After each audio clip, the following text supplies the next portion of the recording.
ಇನ್ನು national Herald ಅಕ್ರಮ ಹಣ ವರ್ಗಾವಣೆ ಪ್ರಕರಣದಲ್ಲಿ ಜಾರಿ ನಿರ್ದೇಶನಾಲಯ ಕಾಂಗ್ರೆಸ್ನ ಹಿರಿಯ ನಾಯಕರಾಗಿರುವಂತಹ ಸೋನಿಯಾ ಗಾಂಧಿ ಹಾಗೆ ರಾಹುಲ್ ಗಾಂಧಿ ವಿರುದ್ಧ ಚಾರ್ಜ್ ಶೀಟ್ ಸಲ್ಲಿಸಿದೆ. ದೆಹಲಿಯ ರೋಸ್ ಅವೆನ್ಯೂ ನ್ಯಾಯಾಲಯಕ್ಕೆ ಈ ಆರೋಪ ಪಟ್ಟಿಯನ್ನು ಸಲ್ಲಿಸಲಾಗಿದ್ದು ಏಪ್ರಿಲ್ 25 ಅಂದ್ರೆ 2025 ಇದೇ ಮುಂದಿನ ಏಪ್ರಿಲ್ 25ನೇ ತಾರೀಕಿನಿಂದ ಇದಕ್ಕೆ ಸಂಬಂಧಪಟ್ಟಂಗೆ ವಿಚಾರಣೆ ಶುರುವಾಗ್ತಾ ಇದೆ.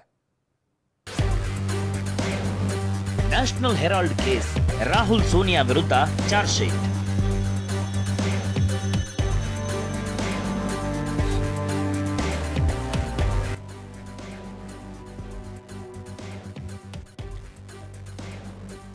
ನ್ಯಾಷನಲ್ ಹೆರಾಲ್ಡ್ ಕೇಸ್ ಭಾರತದ ರಾಜಕೀಯದಲ್ಲಿ ಸಂಚಲನ ಸೃಷ್ಟಿಸಿದ ವಿವಾದ.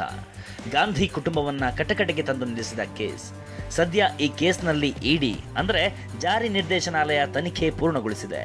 ದೆಹಲಿಯ ರೋಸ್ ಅವೆನ್ಯೂ ಕೋರ್ಟ್ಗೆ ಚಾರ್ಜ್ ಶೀಟ್ ಸಲ್ಲಿಸಿದೆ.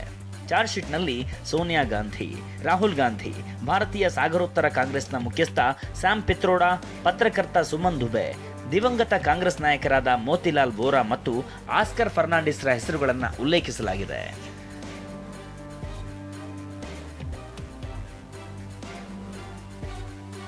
ನ್ಯಾಷನಲ್ ಹೆರಾಲ್ಡ್ ಪ್ರಕರಣದಲ್ಲಿ ಸುಮಾರು 988 ಕೋಟಿ ರೂಪಾಯಿಗಳಷ್ಟು ಹಣದ ಅಕ್ರಮದ ವರ್ಗಾವಣೆ ನಡೆದಿದೆ ಅಂತ ಚಾರ್ಜ್ ಶೀಟ್ನಲ್ಲಿ ಇಡಿ ಆರೋಪಿಸಿದೆ.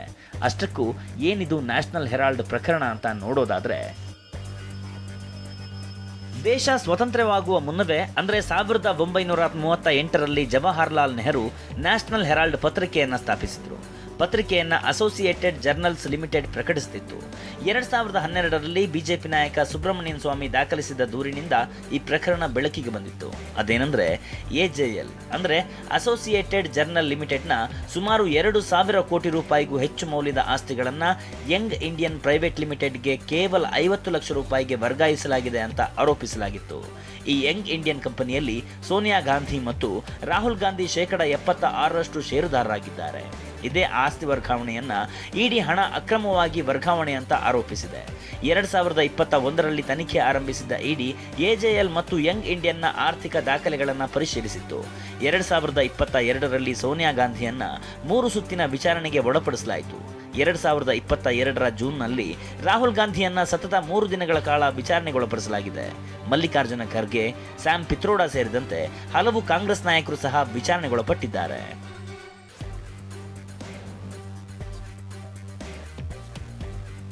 ಸದ್ಯ ಸೋನಿಯಾ ಗಾಂಧಿ ಮತ್ತು ರಾಹುಲ್ ಗಾಂಧಿ ವಿರುದ್ಧದ ಚಾರ್ಜ್ ಶೀಟ್ ಸಲ್ಲಿಕೆ ವಿಚಾರವನ್ನ ಕಾಂಗ್ರೆಸ್ ನಾಯಕರು ತೀವ್ರವಾಗಿ ಟೀಕಿಸಿದ್ದಾರೆ.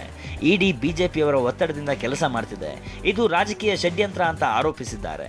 ನ್ಯಾಷನಲ್ ಹೆರಾಲ್ಡ್ ಕೇಸ್ ಕಾಂಗ್ರೆಸ್ಗೆ ಕಾನೂನು ಮತ್ತು ರಾಜಕೀಯ ಎರಡೂ ಸವಾಲುಗಳನ್ನು ಒಡ್ಡಿದೆ. ಏಪ್ರಿಲ್ 25ರ ವಿಚಾರಣೆಯು ಈ ಪ್ರಕರಣದ ಮುಂದಿನ ದಿಕ್ಕನ್ನ ನಿರ್ಧರಿಸಲಿದೆ. ಹರೀಶ್, TV9, ನವದೆಹಲಿ.